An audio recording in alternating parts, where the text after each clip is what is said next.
Come on, Jimothy. It's raining. It's the fourth quarter.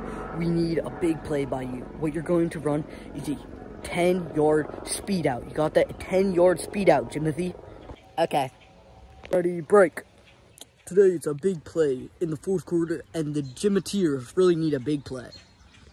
Jimothy has really been outstanding all game, and this play could really determine whether they move on to the quarterfinals. Ready, so go. The quarterback drops back. He's looking for Jimothy. The throw. And oh, it is intercepted. And that should just about do it, as that will eliminate the Jimoteers from the playoffs. Dang it, Jimothy. I told you to run a speed out. What's the difference? In today's video, I'm going to be telling any of you guys that don't know the difference between a speed out and a box cut out. So there are going to be two key factors that differentiate the difference between a speed out and a cut out. So the differences is that the speed out, you are going to round the cut. And the second difference is that you are going to keep the momentum with that speed out. Alright, so what I'm trying to say here is when you are running a box cut out, a typical 90-degree out that you see that most people run, is what you're going to do is you're going to plant your feet really into the ground. 1, 2, 3, and on that third step, you're going to turn and drive out of there and make the catch on the football. But as we can see, Jimothy is not supposed to run a box out. Instead, he's supposed to run a speed out. So what a speed out is essentially it takes a little bit longer. When you run, you typically plant your foot at a certain amount of yards, run around 2 more steps, maintaining your speed, and then running out and making that catch. Now, you might be asking me right now, well, what does it matter? What's the difference? So one, you're going to make the route be faster. So typically you will get out of that speed out a lot faster. So what will happen is like we saw on the play, it will be intercepted because you will not have the right timing with your quarterback. If I'm running like this and I'm slowing down, I'm not actually gaining speed on this play. I'm stopping myself and then I'm restarting. Opposed to when I run a speed out where I cut and cut again, I'm actually gaining a lot more speed on that play because I'm keeping that momentum with my feet, and I'm able to gain more speed, which would be expected on a speed out, opposed to if you're running that box out. The timing is going to be thrown off, so that is why it does actually matter if you run a box out compared to a speed out. So that's why Jimothy got intercepted. He totally blew it. Playoffs on the line, he definitely blew it. So you're going to want to know the differences. Now, a couple tips for this speed out is when you are running, make sure you don't drift upfield. So what I mean by that is when I cut and do a second cut is I don't drift backwards like this.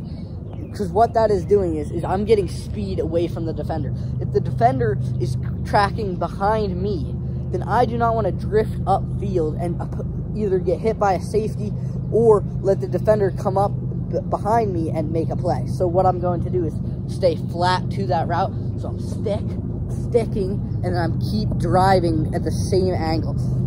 Because if you drift upfield, you're going to get either injured or it's going to get intercepted. The second tip I can give to you guys is definitely don't slow down. Because once again, I said the speed out is you're trying to gain speed. So what you should actually do is gain more speed when you're out of that break. So let me explain. So when I'm running and I stick, I should be gaining more ground right here than I would if I'm running right there, because we're trying to gain as much separation as we can. Typically on the box in route, we are trying to sell vertical, which we are both trying to do on most every route. But when you're trying to do this, is you're really trying to gain separation through lateral. You're trying to gain separation laterally. So when you're going, you're still driving forward, you're still threatening vertical. But when you stick, you're driving out of here. Full force, faster than you were when you were coming off the line. Full speed, and don't let go, because you're actually really trying to gain separation vertically, maybe turn it upfield and score a touchdown. Now, you might be wondering, when would I actually ever use a box cut compared to a speed cut, because as we can see here, it looks like the speed cut gets more speed out of it, obviously because of the name, and it gains more separation laterally. Now the only reason you would want to use a box cut is to actually fake that defender going vertical. If you've ran vertical a couple times, then what I'm going to do is I'm going to sprint out, but then I want to make sure I can stop quicker. And that's one of the advantages of the box cut, is you're able to cut it shallower. As opposed to my speed cut, I'm having to cut and cut to make sure that I maintain that speed. I'm kind of rounding it off. So I'm going cut, cut, and then I'm driving out, opposed to the box cut where I can literally stop and get out of there a lot quicker. As opposed, I'm getting more separation laterally on the speed cut, but I can get out of the box cut a lot easier. When I'm running that box cut and I'm threatening the guy vertical, he's going there, I can stop myself.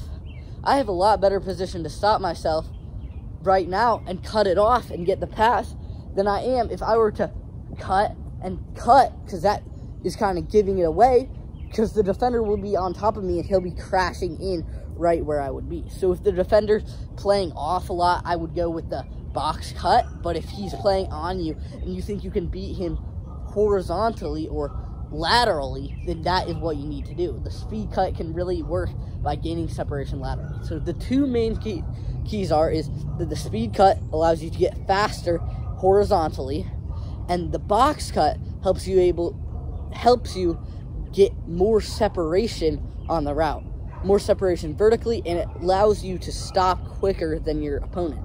I really hope you guys enjoy this video. I really actually hope you guys learned something new. If you just hopped on here, already knew everything, then great, you're on the right track. I mean, trust me, I didn't even know half this stuff when I was in my freshman year. So if you're in freshman year, 8th grade, 7th grade, and you know any of these things before right now, like you didn't have to learn from this video, good job. And if you didn't, well then this is perfect. Subscribe to my YouTube channel. I'm teaching a bunch of stuff that you might not know.